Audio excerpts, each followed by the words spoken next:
हाँ जी विद्यार्थियों, तो जिवें कि तुहानूं पता ही है कि 10वीं वालियां दा 9 मई नूं SST ਦਾ पेपर आ। ਤਾਂ इस वीडियो ਵਿੱਚ ਅਸੀਂ ਕਰਾਂਗੇ ਸ਼ਾਂਤੀ ਗੈਸ पेपर। ਤਾਂ ਚਲੋ ਸ਼ੁਰੂ ਕਰਦੇ ਹਾਂ। ਤਾਂ ਆ ਦੇਖ ਲਓ ਤੁਸੀਂ ਮਾਰਕਸ ਡਿਸਟ੍ਰੀਬਿਊਸ਼ਨ ਦਿੱਤੇ ਗਏ ਨੇ ਜੋਗਰਾਫੀ, ਇਕਨੋਮਿਕਸ, ਹਿਸਟਰੀ, ਸਿਵਿਕਸ ਦੇ ਵਿੱਚੋਂ ਕਿ ਕਿਹੜੇ ਚੈਪਟਰ ਵਿੱਚੋਂ ਕਿੰਨੇ ਮਾਰਕਸ ਦੇ ਜਿਹੜੇ ਕੁਐਸਚਨ ਆਉਣਗੇ ਤੇ ਕਿੰਨੇ ਵਿੱਚੋਂ ਲੌਂਗ 1 ਨੰਬਰ ਦੇ, 2 ਨੰਬਰ ਦੇ, 3 ਤੇ 4 ਨੰਬਰ ਦੇ ਆਉਣਗੇ ਤੇ ਮੈਪ ਵੀ ਦਿੱਤੇ ਗਏ ਨੇ। ਤੇ ਉਸ ਤੋਂ ਬਾਅਦ ਦੇਖ ਲਓ ਆ ਸੈਂਪਲ ਪੇਪਰ ਆ ਇੱਕ, ਤਾਂ ਦੇਖ ਸਕਦੇ ਹੋ ਤੁਸੀਂ ਆ ਸੈਂਪਲ ਪੇपर। तो चलो हुण शुरू करते हैं चैप्टर वाइज।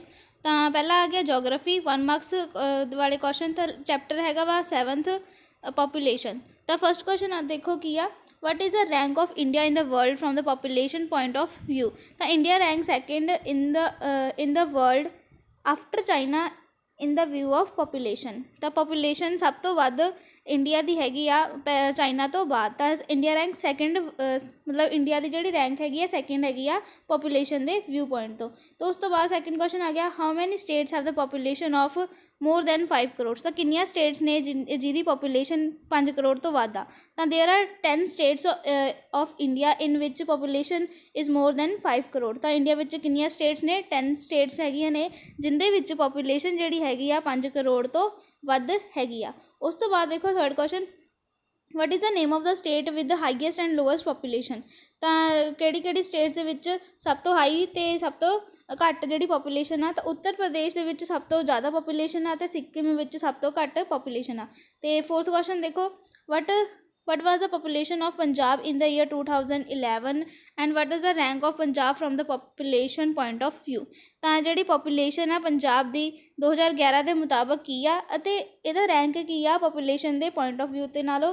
तो जिहड़ा population of Punjab was 2.77 crore in the year of 2011। तो अगर 2011 के हिसाब नाल जिहड़ी पंजाब की पॉपूलेशन हैगी आ 2.77 करोड़ आ and Punjab ranks 15 in the country in the view of population. तो पॉपूलेशन के हिसाब नाल तो पंजाब किहड़ा रैंक करदा वा 15th 15वीं। तो उस तो बाद fifth question, what percentage of population of India lives in Punjab. तो इंडिया की पूरी पॉपूलेशन पंजाब विच किन्नी की हैगी आ। तो almost 2.3 of total population of country lives in Punjab. तो पूरी पॉपूलेशन का 2.3% पंजाब विच रहिंदा वा। तो उस तो बाद सिक्स क्वेश्चन देखो, how many cities are there in the India with a population of more than 1 lakh. तो किन्नियां की जिहड़ी किन्नियां सिटीज़ ने इंडिया दे विच जिहदे विच पॉपूलेशन जो हैगी आ 1 लाख तो वध हैगियां ने। तो देखो की है answer, there are 300 cities in India with a population more than 1 lakh. तो उस तो बाद सैवंथ क्वेश्चन देख लो, how many percentage of population of our country lived in plains. तो अपन टोटल पॉपूलेशन है जिहड़ी हैगी आ कंट्री दी प्लेन्स के एरिया विच किन्नी क रहिंदी आ। 40% of population of the country lives in villages. तो विलेजिस दे विच रहिंदी आ 40% ऑफ पॉपूलेशन कंट्री दी। तो eighth question, how much percentage of population of the country lives in villages. तो 71% of the country lived in the villages. तो जो दोस्तों जो पहला क्वेश्चन सीगा 7वां प्लेन्स वाला, इत्थे लिखा हुआ वा विलेज, तो इत्थे तुसीं प्लेन कर लियो, दोनों विच मतलब इहदे विच मिसटेक दी गई आ। तो 9th क्वेश्चन देखो, what is the average density of population in our country. तो एवरेज डेंसिटी ऑफ पॉपूलेशन की आ कंट्री दे विच। तो average density of population in India is 382% पर स्क्वायर किलोमीटर। आई याद रख लियो तुसीं। उस तो बाद आ गया 10वां question, name the state having highest and lowest density of population। Bihar is the state with the largest density of population and Arunachal Pradesh is the state with the lowest density of population। तो ए वाले भी तुसीं याद रख लियो, बिहार जिहड़ी हैगा वा सब तो ज़्यादा डेंसिटी है पॉपूलेशन की, अरुणाचल प्रदेश की सब तो घट आ। तो 11वां क्वेश्चन देखो, what is the density of population in Punjab. Density की है पंजाब दे विच पॉपूलेशन की, तो 550% पर स्क्वायर किलोमीटर। उस तो बाद 12th क्वेश्चन आ गया, which union territory has the highest density of population. तो किहड़ी टैरेटरी विच सब तो ज़्यादा पॉपूलेशन है। National capital area Delhi has the largest density of population. उस तो बाद 13th क्वेश्चन देखो, name the element that determine the age structure. किहड़ा एलीमेंट जिहड़ा हैगा वा एज स्ट्रक्चर नूं डिटरमाइन करदा वा। तो fertility, mortality, migration. Fertility, mortality and migration. 14th question देखो, what percentage of population that falls on 0 to 14 years age group in our country। तो 3 37.2% of population is found in the country with the age group of 0 to 14 years। ਤਾਂ ਆਈ ਵਾਲੀ age group ਦੇ ਇੰਨੇ ਪੂਰੀ population ਦੇ ਵਿੱਚ ਇੰਨਾ percentage ਇਹਨਾਂ ਦਾ ਹਿੱਸਾ ਵਾ। ਅਤੇ ਉਸ ਤੋਂ ਬਾਅਦ ਦੇਖ ਲੈਂਦੇ ਹਾਂ 15th question, what percentage of population falls in the 15 to 65 years age group in our country। ਤਾਂ ਇਹ ਵਾਲੀ ਏਜ ਗਰੁੱਪ ਦੇ 15 to 65 years ਦੇ ਏਜ ਗਰੁੱਪ ਦੇ ਕਿੰਨੇ ਪਰਸੈਂਟ ਪੋਪੂਲੇਸ਼ਨ ਆ ਆਪਣੇ ਇੰਡੀਆ ਦੇ ਵਿੱਚ? 58.4% of population is found in the country with the age group of 15 to 65 years। ਉਸ ਤੋਂ ਬਾਅਦ 16 ਕੁਐਸਚਨ ਦੇਖੋ, what is the percentage of population that are voters। ਤਾਂ ਜਿਹੜੇ ਵੋਟਰਸ ਨੇ ਉਹਦੀ ਪਰਸੈਂਟੇਜ ਕੀ ਆ ਇੰਡੀਆ ਦੇ ਵਿੱਚ? ਤਾਂ ਇਸਦਾ ਆਨਸਰ ਆ ਗਿਆ ਦੇਰ R 60% of population as voters in our country. ਤਾਂ 60% ਪੋਪੂਲੇਸ਼ਨ ਜਿਹੜੀ ਹੈਗੀ ਆ ਵੋਟਰਸ ਨੇ। ਤਾਂ ਉਹ ਤੋਂ ਬਾਅਦ 17th ਕੁਐਸਚਨ ਦੇਖੋ, what do you understand by sex ratio. ਤਾਂ ਸੈਕਸ ਰੇਸ਼ੀਓ ਕੀ ਹੁੰਦੀ ਆ? The number of women per 1000 man is a sex ratio. ਤਾਂ ਮਤਲਬ ਇਹ ਕੀ ਹੁੰਦਾ ਵਾ ਕਿ ਜਦ 1000 ਮੈਨ ਪੈਦਾ ਹੁੰਦਾ ਵਾ ਤਾਂ ਉਸਦੇ ਪਿੱਛੋਂ ਤਾਂ ਨੰਬਰ ਆਫ ਵੂਮੈਨ ਕਿੰਨੀਆਂ ਹੁੰਦੀਆਂ ਨੇ, ਇਹਨੂੰ ਕਹਿੰਦੇ ਆ ਸੈਕਸ ਰੇਸ਼ੀਓ। ਉਸ ਤੋਂ ਬਾਅਦ ਆ ਗਿਆ 18th question, what is the sex ratio among Sikh segment of our country. ਤਾਂ ਸੈਕਸ ਰੇਸ਼ੀਓ ਸਿੱਖ ਸੈਗਮੈਂਟ ਦੇ ਵਿੱਚ ਕੀ ਆ? ਤਾਂ 1000 ਮੇਲਸ ਪਰ 893 ਫੀਮੇਲਸ। ਤਾਂ ਇਹਨੂੰ ਯਾਦ ਰੱਖ ਲਿਓ, 1000 ਮੇਲ ਵਿੱਚੋਂ 893 ਫੀਮੇਲਸ। ਉਸ ਤੋਂ ਬਾਅਦ 19th ਕੁਐਸਚਨ ਦੇਖੋ, what are the factor that are responsible for the decrease in rural and urban sex ratio. ਤਾਂ फर्स्ट आ गया low status of women in the society and family and female foeticide. उस तो बाद 20th question देखो, in which two categories can we divide population of India on economic basis. तो आप India की जी पॉपूलेशन आ वो इकोनॉमिक बेस से किमें divide कर सकते हैं आप पॉपूलेशन को? ना जिमें पहला आ गया वर्कर तो दूसरा नॉन वर्कर। तो उस तो बाद 21 क्वेश्चन देखो, when was the concept of classifying the people as worker and non workers introduce for the first time in India census. ਤਾਂ ਜਿਹੜਾ ਪਿਛਲਾ ਆਪਾਂ ਕੁਐਸਚਨ ਪੜ੍ਹਿਆ ਤਾਂ ਇਹਦੇ ਵਿੱਚ ਦੱਸਿਆ ਗਿਆ ਵਾ ਕਿ ਜਿਹੜਾ ਕੰਸੈਪਟ ਆ ਕਿ ਆਪਾਂ ਪੀਪਲ ਨੂੰ ਆਪਾਂ ਕਨਵਰਟ ਕਰ ਸਕੀਏ ਵਰਕਰਸ ਅਤੇ ਨੋਨ ਵਰਕਰਸ ਦੇ ਵਿੱਚੋਂ, ਇਹ ਇੰਡੀਆ ਵਿੱਚ ਫਸਟ ਟਾਈਮ ਕਦੋਂ ਇੰਟਰੋਡਿਊਸ ਹੋਇਆ? ਤਾਂ ਇਨ 1961। ਇਹਨੂੰ ਯਾਦ ਕਰ ਲਿਓ। ਤੋਂ ਬਾਅਦ what percentage of labour is there in rural area. ਤਾਂ ਰੂਰਲ ਏਰੀਆ ਵਿੱਚ ਮਤਲਬ ਪਿੰਡੀ ਇਲਾਕੇ ਵਿੱਚ ਕਿੰਨੇ ਕੁ ਪਰਸੈਂਟੇਜ ਲੇਬਰ ਹੁੰਦੀ ਆ? 40.1%। ਉਹ ਤੋਂ ਬਾਅਦ 23 ਆ ਗਿਆ, what is the most important and valuable resource of a country. ਤਾਂ ਇੱਕ ਕੰਟਰੀ ਦੀ ਮੋਸਟ ਇੰਪੋਰਟੈਂਟ ਅਤੇ ਵੈਲਿਊਏਬਲ ਰਿਸੋਰਸ ਕੀ ਆ? The healthy people of the country mentally as well as physically is the biggest natural resource of a country. ਤਾਂ ਇੱਕ ਜਿਹੜਾ healthy ਮਤਲਬ ਸਵਸਥ ਵਿਅਕਤੀ ਇੱਕ ਕੰਟਰੀ ਲਈ ਤਾਂ ਜਿਹੜਾ ਕਿ ਮੈਂਟਲੀ ਅਤੇ ਫਿਜ਼ੀਕਲੀ ਵੀ ਗੁੱਡ ਹੋਵੇ ਉਹ ਇੱਕ ਬਿਗੈਸਟ ਨੈਚੁਰਲ ਰਿਸੋਰਸ ਆ ਉਹ ਕੰਟਰੀ ਦੀ। ਤਾਂ 24th question, what were the causes of slow increase in population before independence. ਤਾਂ ਕੀ ਕਾਜ਼ਿਜ਼ ਆ ਕਿ ਜਿਹੜੇ ਕਿ ਸਲੋ ਮਤਲਬ ਘੱਟ ਇਨਕਰੀਜ਼ ਹੋਈ ਆ ਪੋਪੂਲੇਸ਼ਨ ਦੇ ਵਿੱਚ ਬਿਫੋਰ ਇੰਡੀਪੈਂਡੈਂਸ ਤੋਂ ਪਹਿਲਾਂ। ਤਾਂ the cause of this slow growth were epidemics, wars, famines which increases death rate। ਤਾਂ ਇਹ ਕਿਉਂ ਕਮੀ ਹੁੰਦੀ ਸੀ? ਕਿਉਂਕਿ ਐਪੀਡੈਮਿਕਸ ਵਾਰਸ ਵੀ ਬਹੁਤ ਹੁੰਦੇ ਸੀਗੇ, ਫੈਮੀਨਸ ਵਿੱਚ ਇਨਕਰੀਜ਼ ਡੈਥ ਰੇਟ, ਤਾਂ ਉਸ ਦੇ ਨਾਲੋਂ ਡੈਥ ਬਹੁਤ ਜ਼ਿਆਦਾ ਹੁੰਦੀ ਸੀਗੀ। ਅਤੇ ਉਸ ਤੋਂ ਬਾਅਦ 25th ਕੁਐਸਚਨ ਆ ਗਿਆ, what was the population of India in the year 1901। ਤਾਂ 1901 ਈਸਵੀ ਵਿੱਚ ਇੰਡੀਆ ਦੀ ਪੋਪੂਲੇਸ਼ਨ ਕੀ ਸੀਗੀ? ਤਾਂ ਪੋਪੂਲੇਸ਼ਨ ਆਫ ਇੰਡੀਆ ਵਾਜ਼ ਆ ਦੇਖ ਲਓ ਕਿੰਨੀ ਆ, ਬਹੁਤ ਵੱਡੀ ਅਮਾਊਂਟ ਹੈ ਇਹ, ਕਰੋੜ ਦੇ ਵਿੱਚ ਆ, 23 ਕਰੋੜ 83 ਲੱਖ 96,327। ਤਾਂ ਇਨ ਦ ਈਅਰ ਆਫ 1901। ਤਾਂ ਇਹਨੂੰ ਇੱਕ ਵਾਰੀ ਦੇਖ ਲਿਓ। ਤਾਂ ਉਸ ਤੋਂ ਬਾਅਦ ਦੇਖ ਲੈਂਦੇ ਹਾਂ 26 ਕੁਐਸਚਨ, ਵਾਈ ਦ 26 ਕੁਐਸਚਨ ਦੇਖੋ ਹੁਣ, why the 1921 and 1950 year have been considered as population divider. ਤਾਂ ਜਿਹੜਾ ਆਹ ਵਾਲਾ ਈਅਰ ਹੈ 1921 ਅਤੇ 1951 ਇਹ ਈਅਰ ਨੂੰ ਪੋਪੂਲੇਸ਼ਨ ਡਿਵਾਈਡਰ ਕਿਉਂ ਕਹਿੰਦੇ ਨੇ? ਤਾਂ population increase rapidly after the years of 1921 and 1951 therefore this years are called demographic divider. ਤਾਂ ਇਸਦਾ ਕੀ ਰੀਜ਼ਨ ਸੀਗਾ? ਕਿਉਂਕਿ ਆਹ ਵਾਲੇ ਈਅਰਸ ਤੋਂ ਬਾਅਦ ਜਿਹੜੀ ਪੋਪੂਲੇਸ਼ਨ ਆ ਬਹੁਤ ਜ਼ਿਆਦਾ ਵਧਣ ਲੱਗ ਪਈ, ਇਸ ਲਈ ਇਸ ਸਾਲਾਂ ਨੂੰ ਡੈਮੋਗ੍ਰਾਫਿਕ ਡਿਵਾਈਡਰ ਵੀ ਕਹਿੰਦੇ ਨੇ। ਤਾਂ ਇਸ ਲਈ ਤਾਂ ਉਸ ਤੋਂ ਬਾਅਦ 27 ਕੁਐਸਚਨ ਆ ਗਿਆ, what was the population of India in the year of 2011। ਤਾਂ 2011 ਦੇ ਵਿੱਚ ਇੰਡੀਆ ਦੀ ਪੋਪੂਲੇਸ਼ਨ ਕੀ ਸੀਗੀ? 121 ਕਰੋੜਸ। ਅਤੇ ਉਸ ਤੋਂ ਬਾਅਦ ਦੋਸਤੋ ਆ ਗਿਆ ਨੈਕਸਟ ਚੈਪਟਰ 2 ਮਾਰਕਸ ਵਾਲੇ ਚੈਪਟਰ ਕਿਹੜਾ ਵਾ? Land utilisation and agriculture.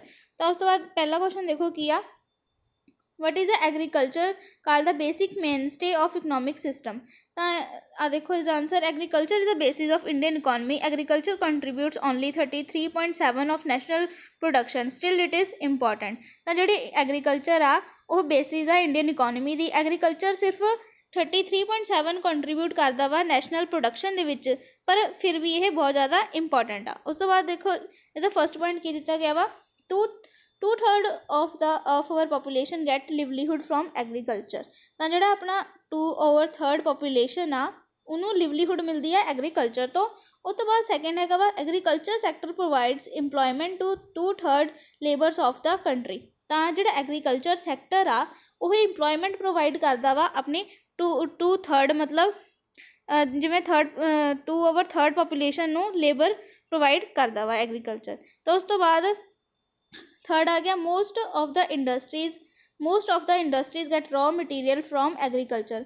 जिहड़े कि बहुत सारी इंडस्ट्रीज़ ने उन्होंने रॉ मटीरियल लेंदे आ एग्रीकल्चर सैक्टर तो। उस तो बाद फोर्थ हैगा वा the fact is that the industrial structure has been built on the foundation of agriculture. तो यह फैक्ट आ कि जिहड़ा इंडस्ट्रीयल सैक्टर हैगा वा वो मतलब होया वा क्योंकि एग्रीकल्चर के कारण करके। उस तो बाद सैकेंड क्वेश्चन आ गया, what climatic condition are required for the weather wheat cultivation. तो किहड़ी क्लाइमेटिक कंडीशनस होनिया चाहिए ने वीट नू कणक नू उगाउण दे लई। तो इसका आंसर देखो, wheat requires low temperature during the growing period and high temperature at the harvesting period. At the sowing time temperature should be about 15 degrees Celsius to 20 degrees Celsius. At the time of ripening the temperature should be at 20 degrees Celsius and 25 degrees Celsius। तो इस answer देखो की आ, तो जोड़ा wheat आ उन्होंने लो temperature चाहिए वा पैदा होने लई। तो उस तो बाद जोड़ा हाई टैंपरेचर चाहिए वा कदों हारवैसटिंग के लिए। तो जो आप बीजते हैं तो टैंपरेचर इसका की होना चाहिए वा 15 to 20 degree Celsius and the ripening the temperature should be तो इन्नी होनी चाहिए 20 to 25 डिग्री सेल्सियस। तो उस तो बाद आ गया सैकेंड पॉइंट है wheat can be grown in the areas of moderate rainfall. तो जी वीट आप जिद थोड़ी बहुत रेनफॉल होंगी वो एरिया में उगा सकते हैं। तो 50 to 75 centimetre rainfall is quite suitable for its cultivation. तो इन्नी सेंटीमीटर रेंज जी हैगी रिक्वायर होंगी आ मतलब सुटेबल होंगी है 50 to 75 सेंटीमीटरस। तो उस तो बाद range should be well distributed. तो उस तो बाद थर्ड पॉइंट आ गया the soil should be fertile, loamy soil is very suitable for wheat cultivation. तो land should be even for the convenience for irrigation. तो जी लैंड आ वो ईवन होनी चाहिए आ ताकि जी इरीगेशन की उन्होंने कर सकीए। उस तो बाद आ गया third question name the main paddy growing areas of our country. तो पैडी की होंगे वा चौल। तो उस तो बाद the following are the main rice producing areas of the India. तो जोड़े नीचे दिते गए ने किहड़े राइस प्रोड्यूसिंग एरिया ने इंडिया के the area of heavy rainfall, delta region of east and west coastal plains, the plains and the lower hills of north east India, lower slopes of the Himalayas, west Bengal, Bihar, eastern UP, Chhattisgarh, northern Andhra Pradesh. तो ये areas ने ये चौल उगाए जाते हैं जिदे बारिश वध होंदी है। उस तो बाद फोर्थ क्वेश्चन देखो, discuss the required condition for production of sugarcane. तो गन्ने कित्थे कित्थे प्रोड्यूस होंदे ने। तो sugar requires well drained fertile soil. तो शुगर नूं उगाउण दे लई फर्टाइल सॉइल की लोड़ होंदी है। तो it also need large amount of chemical fertiliser and organise manure. तो इसनूं कैमिकल फर्टिलाइजर की भी बहुत लोड़ होंदी है तो ऑर्गेनाइज मैन्योर की भी खादां की भी बहुत ज़्यादा लोड़ होंदी है। तो उस तो बाद देखो उस तो बाद जिहड़ा हैगा वा third hot and humid climate is favourable for the higher yield. तो जिहड़ा हॉट आ ते ह्यूमिड क्लाइमेट मतलब गर्म क्लाइमेट इनू चाहिए वा इनू मतलब ज़्यादा जी प्रोडक्शन दे सके। उस तो बाद it grows well in areas with about 100 centimetre of rainfall. ये वो एरिया में उगाए जा सकते हैं मतलब सुटेबल होंगे ने कि एरिया में जिथे कि रेनफॉल जी हैगी 100 सेंटीमीटर होवे। In fact good crop of sugarcane is procured in the irrigated region with adequate sunshine. जिथे सनशाइन भी होवे उत्थे भी ये वधिया हो जाती है। उस तो बाद फिफ्थ क्वेश्चन देखो, what are the main uses of forest. Forest के की यूजेज ने। The forest are the valuable resources, following are the advantages of forest. तो कितने दिते गए ने आ देखो, ਤਾਂ ਪਹਿਲਾ ਕੀਤਾ ਵਾ forest are helpful in maintaining ecological balance and natural ecosystem. ਤਾਂ ਹੈਲਪ ਕੀ ਕਰਦਾ ਵਾ, ਮੇਨਟੇਨ ਕਰਦਾ ਵਾ ecological balance and natural ecosystem ਨੂੰ। ਉਸ ਤੋਂ ਬਾਅਦ ਆ ਗਿਆ forest supply timber and fuel. ਤਾਂ ਫੋਰੈਸਟ ਕੀ ਸਪਲਾਈ ਕਰਦਾ ਵਾ, ਟਿੰਬਰ ਅਤੇ ਫਿਊਲ। ਤਾਂ it is also use for making furniture ਬਣਾਉਣ ਦੇ ਵਿੱਚ, ਪੈਕਿੰਗ ਬਾਕਸਿਸ, ਬੋਟਸ ਐਕਸੈਕਟਰਾ। ਤਾਂ ਉਸ ਤੋਂ ਬਾਅਦ ਆ ਗਿਆ soft wood is use for preparing wood pulp which has a large demand for the paper industry. ਤਾਂ ਪੇਪਰ ਸੌਫਟ ਵੁੱਡ ਜਿਹੜੀ ਹੁੰਦੀ ਆ ਉਹ ਤੋਂ ਕੀ ਬਣਦੀ ਆ, ਪੇਪਰ ਇੰਡਸਟਰੀ ਦੀ ਬਹੁਤ ਜ਼ਿਆਦਾ ਡਿਮਾਂਡ ਹੈ। ਕਾਹਦੇ ਲਈ, ਕਿਉਂਕਿ ਉਹ ਪੇਪਰ ਬਣਾਉਣ ਦੇ ਵਿੱਚ ਹੈਲਪ ਕਰਦੀ ਆ ਦੇਖੋ ਪੇਪਰ ਇੰਡਸਟਰੀ ਵਿੱਚ। ਉਸ ਤੋਂ ਬਾਅਦ ਆ ਗਿਆ ਵੀ ਓਬਟੇਨ ਲੈਕ, ਕੇਨ, ਗਮ, ਮੈਡੀਕਲ ਹਰਬਸ ਫਰੋਮ ਫੋਰੈਸਟ। ਤਾਂ ਆਪਾਂ ਕੀ ਲੈਂਦੇ ਹਾਂ, ਗਮ ਹੋ ਗਈ, ਕੇਨ, ਲੈਕ ਅਤੇ ਮੈਡੀਕਲ ਜਿਹੜੀ ਹਰਬਸ ਨੇ ਫੋਰੈਸਟ ਤੋਂ ਲੈਂਦੇ ਹਾਂ। ਉਸ ਤੋਂ ਬਾਅਦ ਆ ਗਿਆ we got fodder for cattle from forest. ਤਾਂ ਜਿਹੜਾ ਕੈਟਲਸ ਲਈ ਜਿਹੜਾ ਹੁੰਦਾ ਵਾ ਖਾਣਾ, ਉਹ ਆਪਾਂ ਫੋਰੈਸਟ ਤੋਂ ਲੈਂਦੇ ਹਾਂ। ਉਸ ਤੋਂ ਬਾਅਦ ਨੈਕਸਟ ਕੁਐਸਚਨ ਦੇਖੋ, 6th question, why is Indian agriculture known as subsistence agriculture. ਤਾਂ ਇੰਡੀਅਨ ਐਗਰੀਕਲਚਰ ਨੂੰ ਸਬਸਿਸਟੈਂਸ ਐਗਰੀਕਲਚਰ ਕਿਉਂ ਕਹਿੰਦੇ ਨੇ? ਤਾਂ most of the land holding in India are small size, large amount of capital and labour is applied on small farms but economic benefit is small. ਤਾਂ small farmers have to hire agriculture implements and tube wells water for irrigation. They have to purchase costly fertilizer from the market.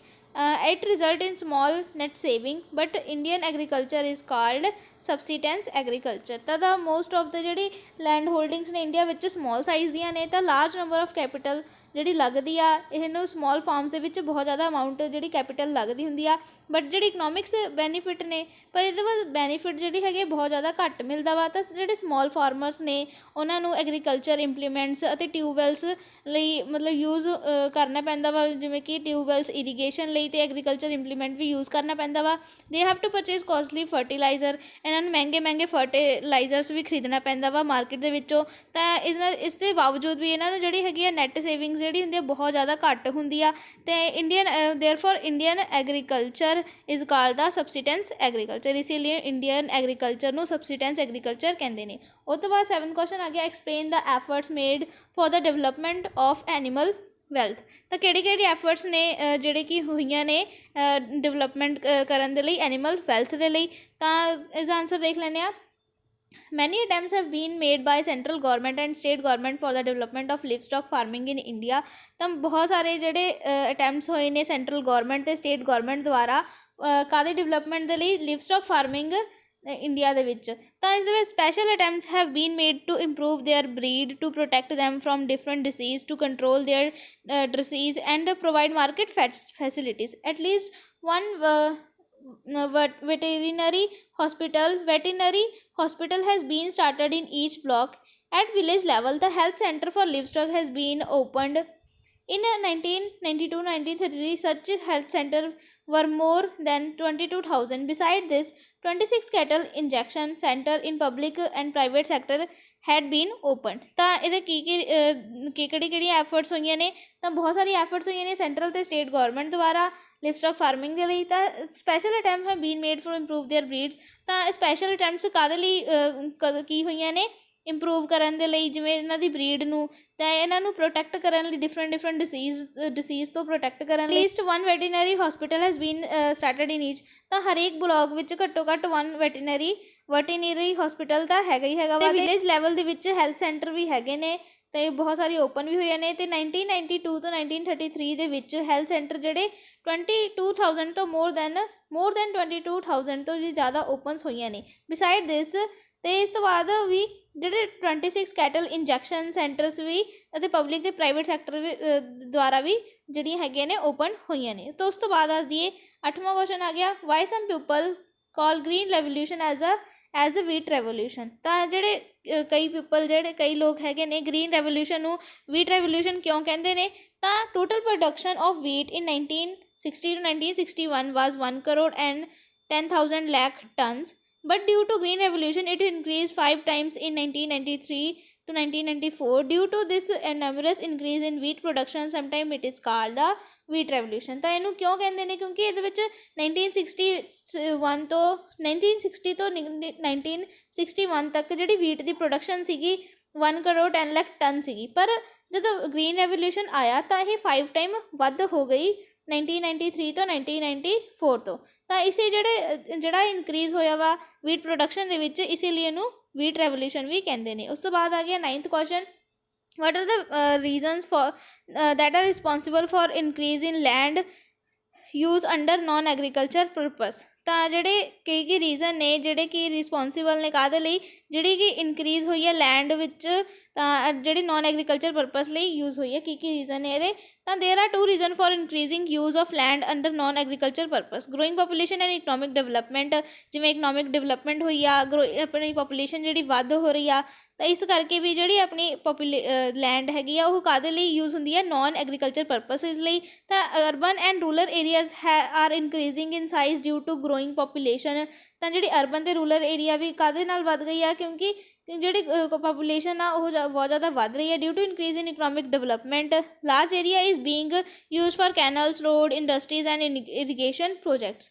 ਤਾਂ ਜਿਹੜੀ economic development ਹੋਈ ਆ ਉਸ ਦੇ ਨਾਲ ਜਿਹੜੀ ਬਹੁਤ ਲਾਰਜ ਏਰੀਆ ਜਿਹੜੀ ਹੈਗੀ ਆ ਉਹ ਕਾਹਦੇ ਲਈ ਯੂਜ਼ ਕਰਨ ਲੱਗੇ ਆ, ਜਿਵੇਂ ਕੈਨਲਸ ਲਈ, ਰੋਡਸ ਲਈ, ਇੰਡਸਟਰੀਜ਼ ਲਈ ਐਂਡ ਇਰੀਗੇਸ਼ਨ ਪ੍ਰੋਜੈਕਟਸ ਲਈ।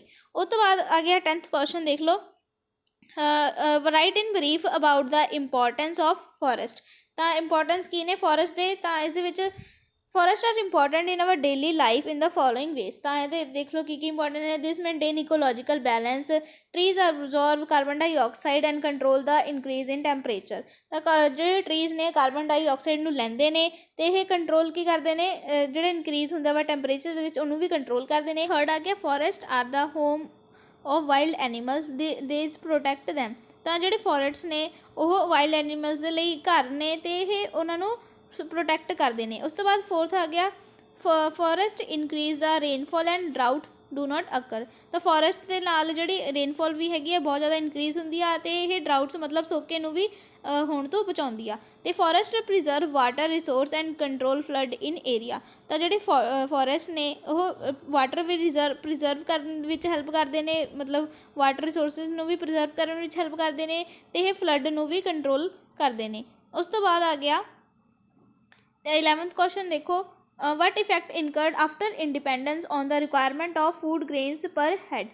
ਤਾਂ ਤਾਂ ਕੀ ਇਫੈਕਟ ਹੋਏ ਨੇ ਆਫਟਰ ਇੰਡੀਪੈਂਡੈਂਸ ਦੇ ਵਿੱਚ, ਕਿਹੜੀ ਰਿਕੁਆਇਰਮੈਂਟਸ ਦੇ ਵਿੱਚ ਫੂਡ ਗ੍ਰੇਨਸ ਪਰ ਹੈਡ। ਉਸ ਤੋਂ ਬਾਅਦ ਇਸ ਦਾ ਆਂਸਰ ਆ ਗਿਆ, ਆਫਟਰ ਇੰਡੀਪੈਂਡੈਂਸ ਮੈਨੀ steps have been taken to develop agriculture. As a result, the production of food grains has increased from 1950 to 1951 to 1994 to 1995. Production of rice has increased 4 times and production of wheat has increased 10 times. It has affected food for person. In 1950, the availability of food grains was 395 grams per person per day. In 2000, it has increased from to 458 grams per person per day. ਤਾਂ ਇਹਦੇ ਵਿੱਚ increase ਕਿਵੇਂ food grains ਕਿਵੇਂ increase ਹੋਈਆਂ ਨੇ ਤਾਂ ਉਹ ਦੱਸਿਆ ਗਿਆ ਵਾ। ਤਾਂ ਆਫਟਰ ਇੰਡੀਪੈਂਡੈਂਸ ਤੋਂ ਬਾਅਦ ਜਿਹੜੇ ਬਹੁਤ ਸਾਰੇ ਸਟੈਪਸ ਹੋਏ ਐਗਰੀਕਲਚਰ ਨੂੰ ਵਧਾਉਣ ਦੇ ਲਈ, ਤਾਂ ਇਸ ਦਾ ਰਿਜ਼ਲਟ ਕੀ ਹੋਇਆ, ਫੂਡ ਗ੍ਰੇਨ ਜਿਹੜੇ ਵੱਧ ਗਏ। ਜਿਵੇਂ ਕਿ 1950 ਤੋਂ ਲੈ ਕੇ 1994 ਤੱਕ ਜਿਹੜੀ ਪ੍ਰੋਡਕਸ਼ਨ ਆ ਰਾਈਸ ਦੀ ਉਹ 4 ਟਾਈਮਸ ਵੱਧ ਗਈ। ਤਾਂ ਰਾਈਸ ਦੀ ਜਿਹੜੀ ਪ੍ਰੋਡਕਸ਼ਨ ਆ 4 ਟਾਈਮਸ ਵਧੀ ਅਤੇ ਜਿਹੜੀ ਵੀਟ ਦੀ ਪ੍ਰੋਡਕਸ਼ਨ ਆ ਉਹ 10 ਟਾਈਮਸ ਵੱਧ ਗਈ। ਰਾਈਸ ਦੀ 4 ਟਾਈਮਸ ਅਤੇ wheat the 10 Times. It has affected the food for person. ਤਾਂ ਇਹ ਬਹੁਤ ਜ਼ਿਆਦਾ ਇਫੈਕਟ ਕਰ ਗਈ ਪਰਸਨਸ ਦੇ ਫੂਡ ਦੇ ਲਈ। ਤਾਂ ਜਿਹੜੇ 1950 ਦੇ ਵਿੱਚ ਜਿਹੜੀ ਅਵੇਲੇਬਿਲਿਟੀ ਆ ਫੂਡ ਗ੍ਰੇਨਸ ਦੀ ਉਹ ਪਹਿਲਾਂ ਜਿਵੇਂ 395 ਸੀਗੀ, 1950 ਦੇ ਵਿੱਚ 395 ਗ੍ਰਾਮਸ ਪਰ ਪਰਸਨ ਪਰ ਡੇ। ਤਾਂ ਇੱਕ ਪਰਸਨ ਦੇ ਮਤਲਬ ਇੱਕ ਦਿਨ ਵਿੱਚ ਕਿੰਨਾ ਹੁੰਦਾ ਵਾ 395 ਗ੍ਰਾਮਸ। ਤਾਂ ਇਹਦੇ ਜਿਹੜਾ 2000 ਵਿੱਚ ਵੱਧ ਕੇ ਕਿੰਨੀ ਹੋ ਗਈ 458 ਗ੍ਰਾਮ ਪਰ ਪਰਸਨ ਪਰ ਡੇ। ਤਾਂ ਉਸ ਤੋਂ ਬਾਅਦ ਨੈਕਸਟ ਕੁਐਸਚਨ ਦੇਖ ਲੈਂਦੇ ਹਾਂ 12th, what is the reason of small land holdings in India, how this affect Indian agriculture। ਤਾਂ small land holding ਦੇ ਕੀ ਕਾਰਨ ਨੇ, ਤਾਂ ਇਹ ਜਿਹੜੇ ਇੰਡੀਅਨ ਐਗਰੀਕਲਚਰ ਨੂੰ ਕਿਵੇਂ ਇਫੈਕਟ ਕਰਦੀ ਆ। ਤਾਂ 50% of land holdings are less than 1 hectare in size. ਤਾਂ ਜਿਹੜੇ 50% ਨੇ ਲੈਂਡ ਹੋਲਡਿੰਗ ਉਹ 50 ਹੈਕਟੇਅਰਸ ਤੋਂ ਘੱਟ ਆ ਸਾਈਜ਼ ਦੇ ਵਿੱਚ। ਤਾਂ main reason for it the law of inheritance, after the death of the farmer the land is equally divided among the son.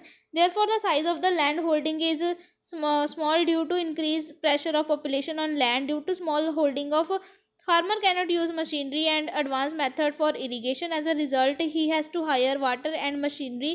Therefore, net saving is less and farmer is becoming poor.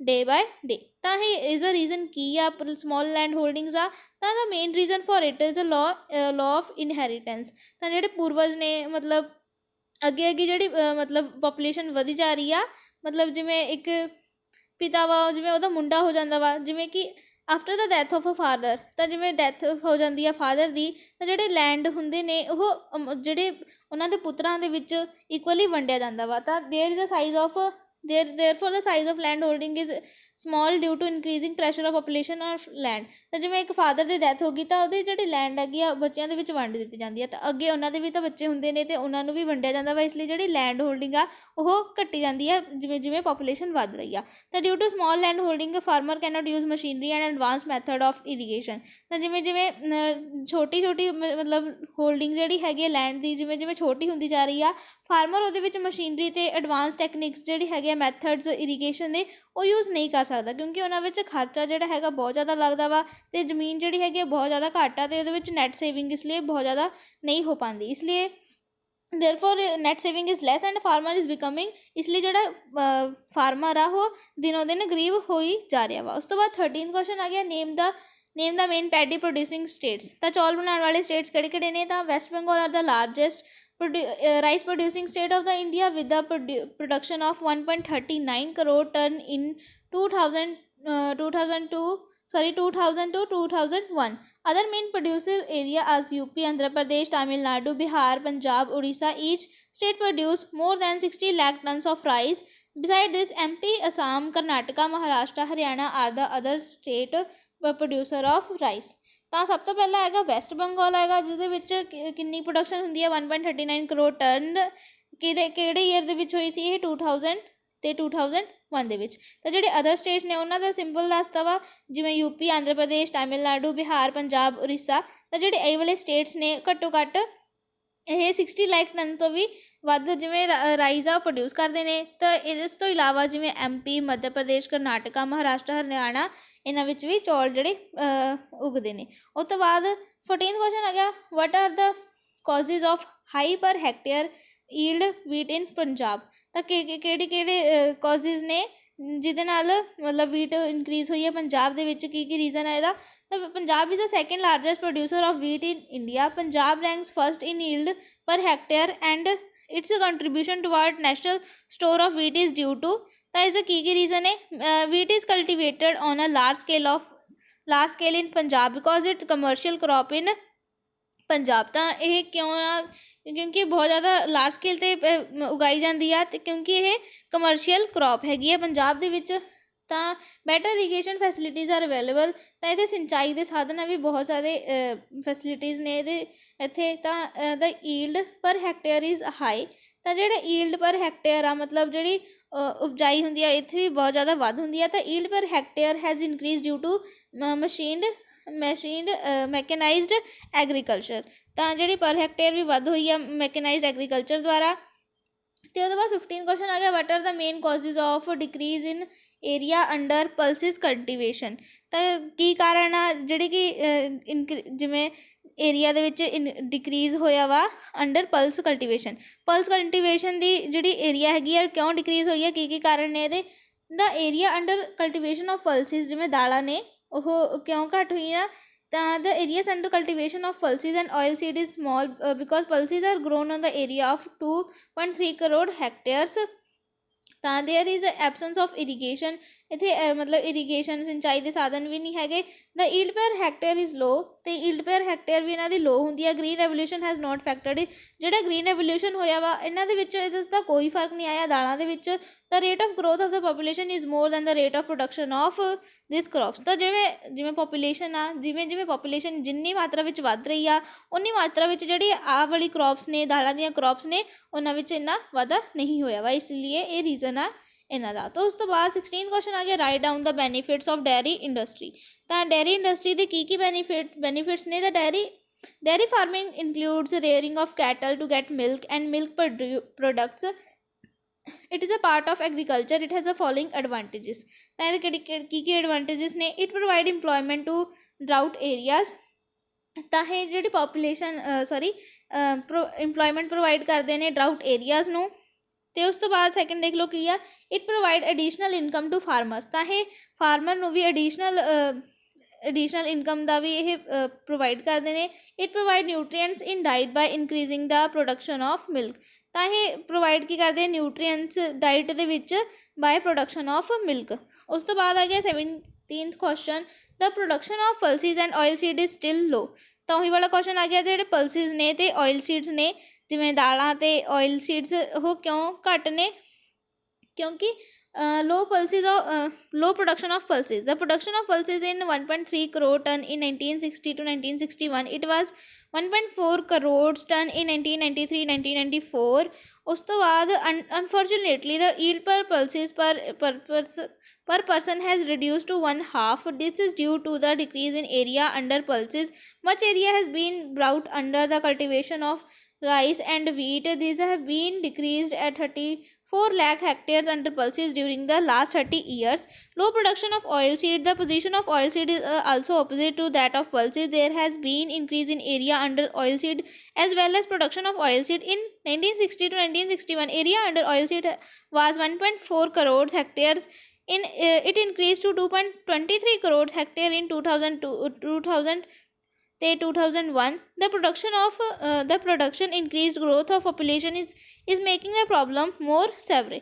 ਉਸ ਤੋਂ ਬਾਅਦ ਆ ਗਿਆ 18th question, what are the main problems of Indian agriculture in Punjab? ਤਾਂ ਜਿਹੜੀ Indian agriculture Punjab ਦੇ ਵਿੱਚ Indian agriculture ਹੋ ਰਹੀ ਆ, ਮੇਨ ਪ੍ਰੋਬਲਮਸ ਕੀ ਨੇ ਉਹਦੀਆਂ?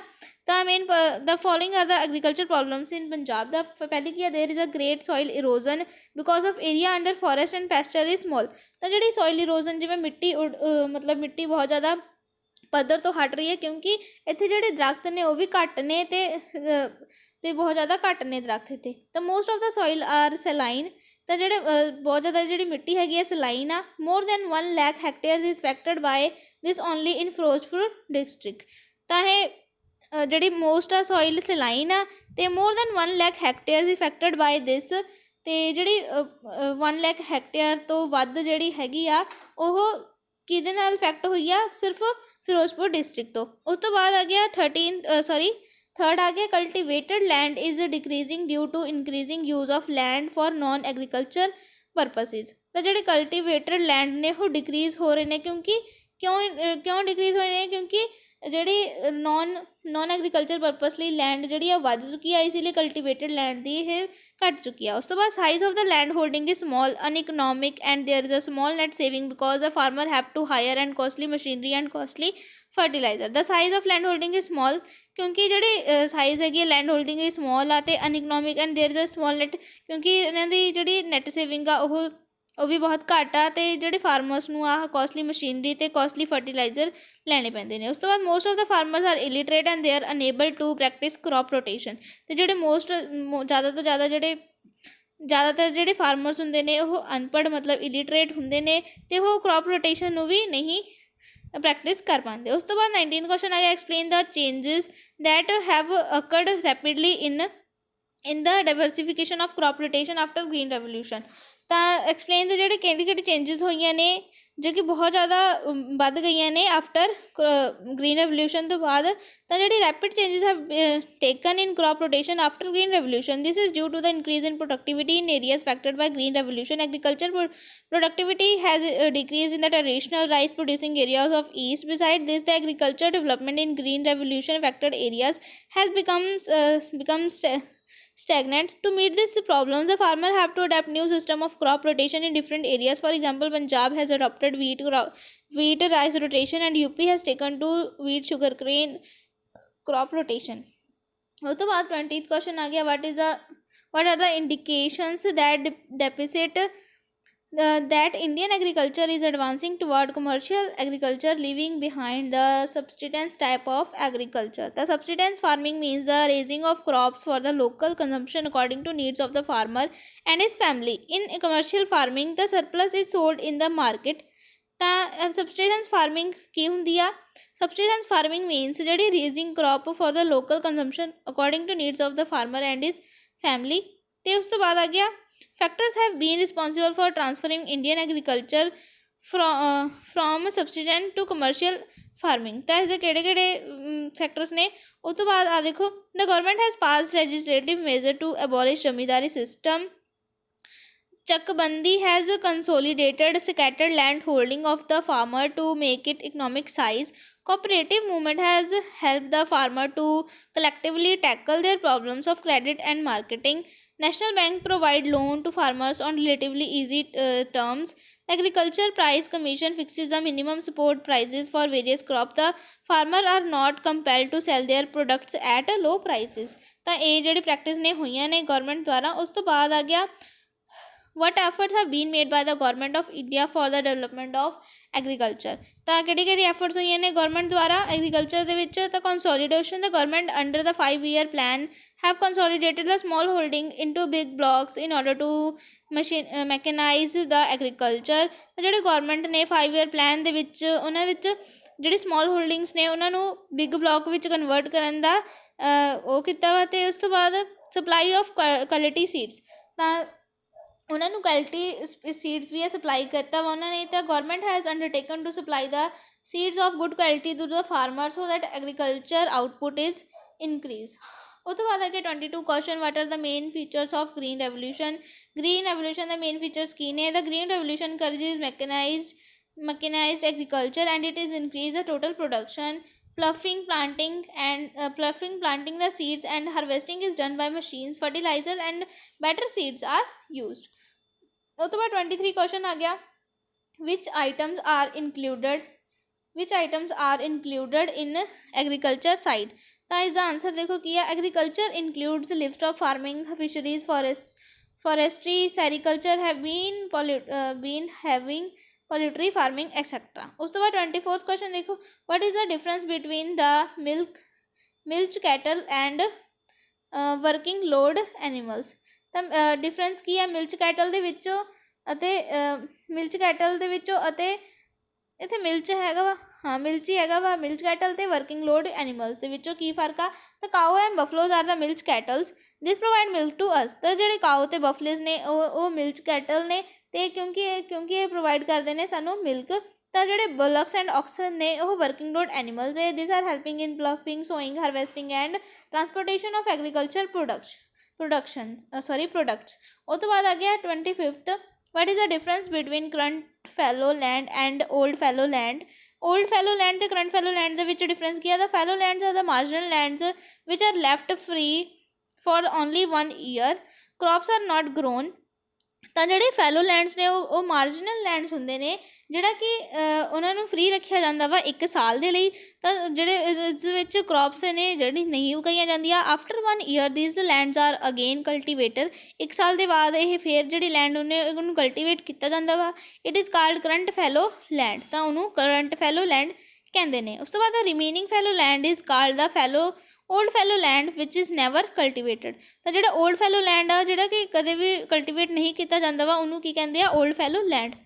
ਉਸ ਤੋਂ ਬਾਅਦ ਆ ਗਿਆ chapter 6 minerals and power resources. ਉਸ ਤੋਂ ਬਾਅਦ ਦੇਖੋ, ਨੇਮ ਦਾ ਕੋਲ producing centres in India.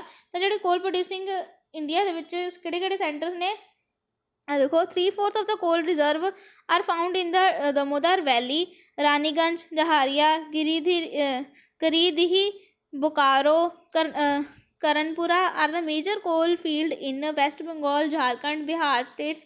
Coal is also mined in Singaroli, Suhagpur and Raigarh in Chhattisgarh। Singareni, Tarlecher and 14 are other coal field. ਤਾਂ ਇਹ ਤੁਸੀਂ ਯਾਦ ਕਰ ਲਿਓ ਕਿਹੜੇ ਨੇਮਸ ਨੇ ਇਹਨਾਂ ਦੇ ਕੋਲ ਪ੍ਰੋਡਿਊਸਿੰਗ ਏਰੀਆਜ਼ ਇੰਡੀਆ ਦੇ ਵਿੱਚ। ਉਸ ਤੋਂ ਬਾਅਦ ਆ ਗਿਆ ਸੈਕਿੰਡ ਕੁਐਸਚਨ, ਨੇਮ ਦਾ ਮੇਨ ਕੋਲ ਪ੍ਰੋਡਿਊਸਿੰਗ ਸੈਂਟਰ ਇਨ ਉੜੀਸਾ। ਤਾਂ ਉੜੀਸਾ ਵਿੱਚ ਕੋਲ ਪ੍ਰੋਡਿਊਸਿੰਗ ਕਿਹੜੇ ਨੇ, ਤਾਂ ਦਿਓਗੜ੍ਹ, ਤਾਲਚੇਰ ਆਫ ਉੜੀਸਾ। ਤਾਂ 2 ਦਿੱਤੀਆਂ ਹੋਈਆਂ ਨੇ ਏਰੀਆ ਦੇ ਨੇਮਸ। ਉਸ ਤੋਂ ਬਾਅਦ ਆ ਗਿਆ ਥਰਡ, ਵਟ ਵਰ ਦਾ ਓਬਜੈਕਟਿਵਜ਼ ਆਫ ਨੈਸ਼ਨਲਾਈਜੇਸ਼ਨ ਆਫ ਕੋਲ ਪ੍ਰੋਡਕਸ਼ਨ। ਤਾਂ ਓਬਜੈਕਟਿਵ ਕੀ ਨੇ ਨੈਸ਼ਨਲਾਈਜੇਸ਼ਨ ਆਫ ਕੋਲ ਪ੍ਰੋਡਕਸ਼ਨ ਦੇ, ਤਾਂ it is done to avoid exploitation of mining workers to manage mines in a planned manner to preserve the environment in such region. ਉਸ ਤੋਂ ਬਾਅਦ 4th ਕੁਐਸਚਨ ਦੇਖੋ, name the non conventional source of energy.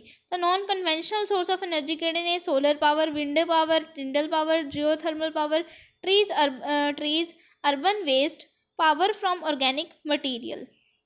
ਉਸ ਤੋਂ ਬਾਅਦ 5th question, describe the importance of wind energy in India. ਤਾਂ wind energy India ਦੇ ਵਿੱਚ ਜਿਹੜੀ ਵਿੰਡ ਐਨਰਜੀ ਹੈਗੀ ਆ ਉਹਦੀ ਇੰਪੋਰਟੈਂਸ ਕੀ ਨੇ? Wind power is unlimited and less expensive source of power. New industries can be set up in isolated area.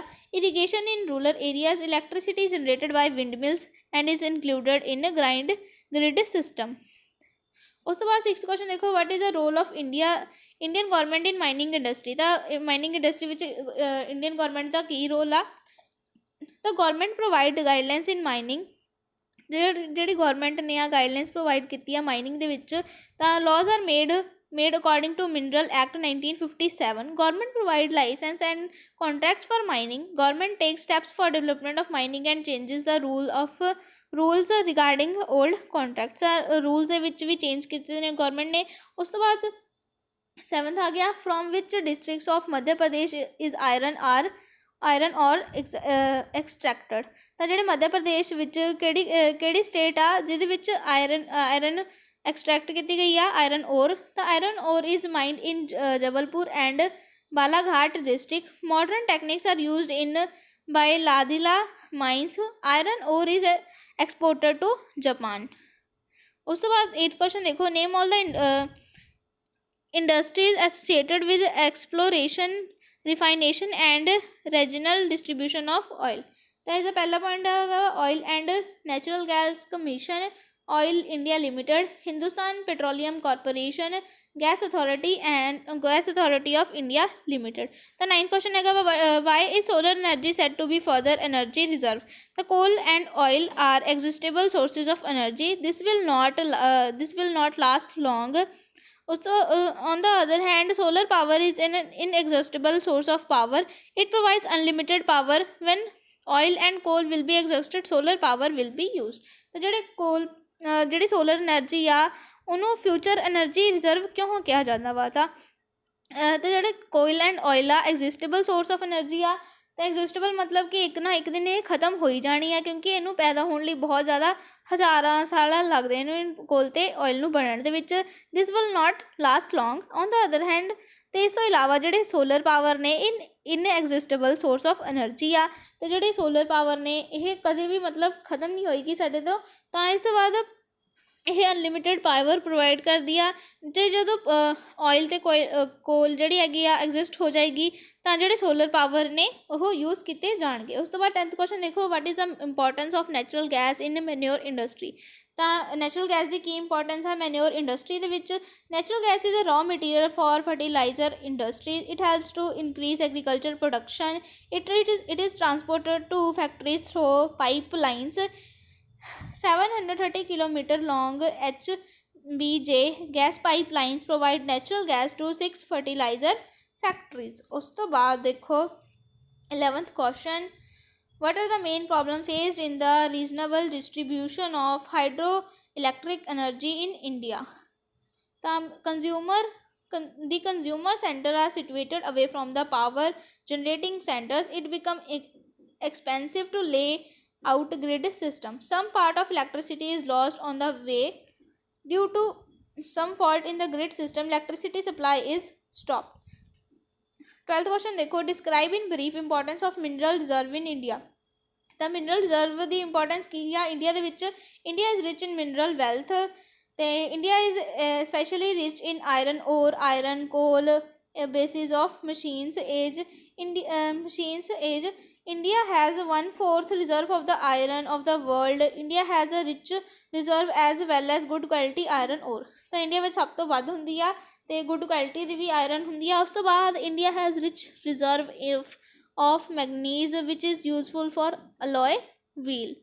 ਤਾਂ ਜਿਹੜੀ ਇੰਡੀਆ ਹੈਗੀ ਆ ਇੰਡੀਆ ਦੇ ਵਿੱਚ ਮੈਗਨੀਜ਼ ਦੀ ਵੀ ਵੱਧ ਉਹ ਹੁੰਦੀ ਆ ਅਤੇ ਜਿਹੜੇ ਕਿ ਯੂਜ਼ ਹੁੰਦੀ ਆ ਕਾਹਦੇ ਵਿੱਚ? ਅਲੋਏ ਵੀਲ ਦੇ ਵਿੱਚ।